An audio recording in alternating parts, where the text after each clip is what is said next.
Good morning. We will discuss about posterior cranial fossa. So now we know that the posterior cranial fossa is separated from the middle cranial fossa by the petrous part of temporal bone and the dorsum sellae. The posterior cranial fossa is the deepest of the three fossa and it lodges the hindbrain, which consists of the cerebellum, pons and the medulla oblongata. Also, you have seen the attachment of the tentorium cerebellae. So, the tentorium cerebellae divides the occipital lobes above from the cerebellum below. Now, let's see the bones forming the posterior cranial fossa. See here the posterior surface of the dorsum sellae, that is a part of sphenoid bone, then the occipital bone, then petrous part of the temporal bone, and also you can see here posterior inferior angle of the parietal bone. So, this is the parietal bone. And the posterior inferior angle also forms a part of the posterior cranial fossa. Now, in front of the foramen magnum, you can see here there is a sloping surface formed by the posterior surface of the dorsum sellae as well as the basilar part of the occipital bone. And these together is referred to as clivus. This represents primary cartilaginous joint and it fuses by about 25 years of age. And it is related to pons and the medulla oblongata, and it is separated by basilar artery and its branches and basilar venous plexus. The inferior petrosal sinus lies in a groove between the petrous part of the temporal bone and the basilar part. So here lies the inferior petrosal sinus. Behind the foramen magnum, the inner surface has got a crest. You can see now clearly this is a crest that is known as the internal occipital crest. And this crest extends upwards into internal occipital protuberance.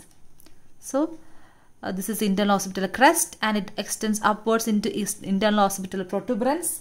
The falls cerebelli is attached to the internal occipital crest. So we have discussed about the other dural falls, that is the falls cerebri which is attached over here, that is to the frontal crest and to the crista galli. So it will be coming like this. And here comes a falls cerebelli that separates the two cerebellar hemispheres. And here comes the tentorium cerebelli. So that divides the region into a part, supratentorial part consisting of the occipital lobes of brain, the infratentorial part that consists of the cerebellar hemispheres. Now you can see the internal occipital crest diverges below to form a triangular shaped fossa. That is known as Vermian fossa. It lodges the inferior vermis of the cerebellum. A transverse sulcus is seen extending on either side from the internal occipital protuberance. I'll show you in this view. So this is the posterior cranial fossa. You can see the Vermian fossa over here. Internal occipital crest, internal occipital protuberance.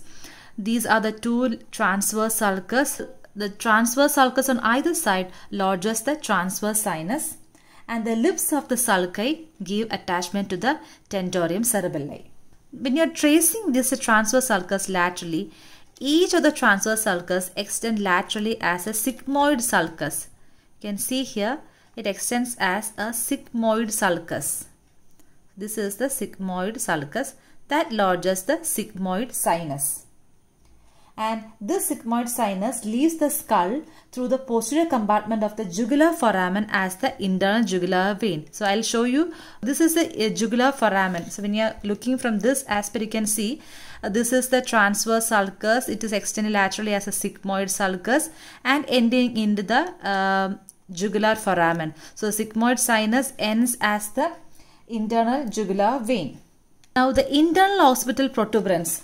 So this is the internal occipital protuberance. It is the meeting point of the falls cerebri, that is coming like this, falls cerebri, then the falls cerebelli, and then the tentorium cerebelli. And this region is referred to as torcula hierophyllae or confluence of venous sinuses.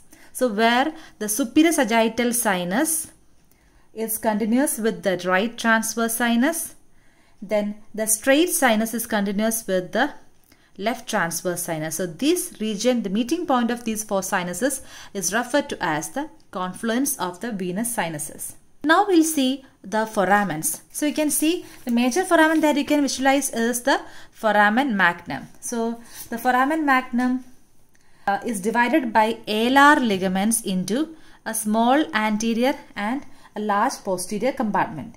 The structures passing through the small anterior compartment are apical ligament, then occasionally tip of the dens, upper band of cruciate ligament and membrana tectoria.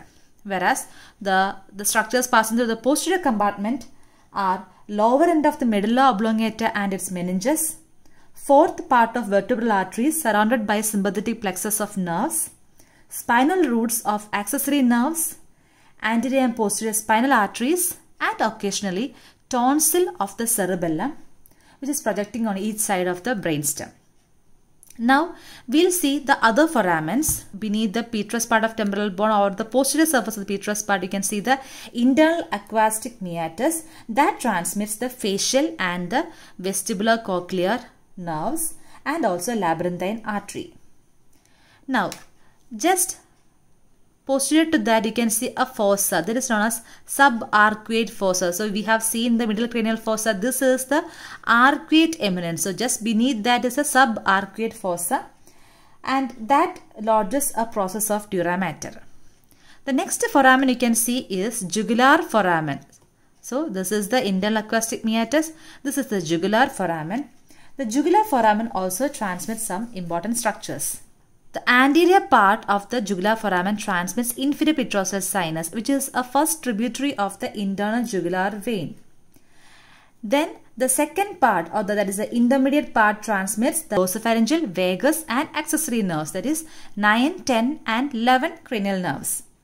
And along with that, it also transmits the meningeal branch of ascending pharyngeal artery and occasionally emissary veins.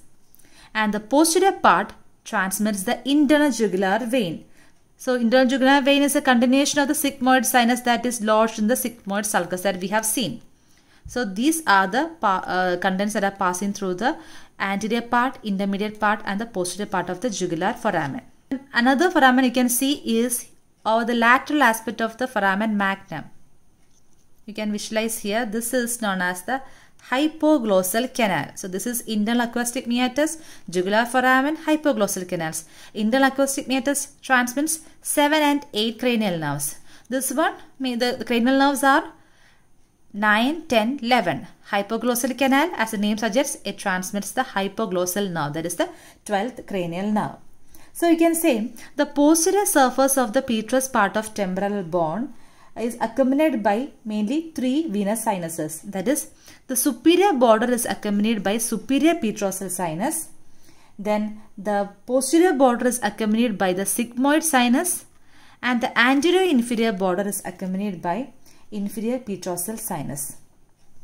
So these are some of the important points that you have to remember in the posterior cranial fossa. Thank you.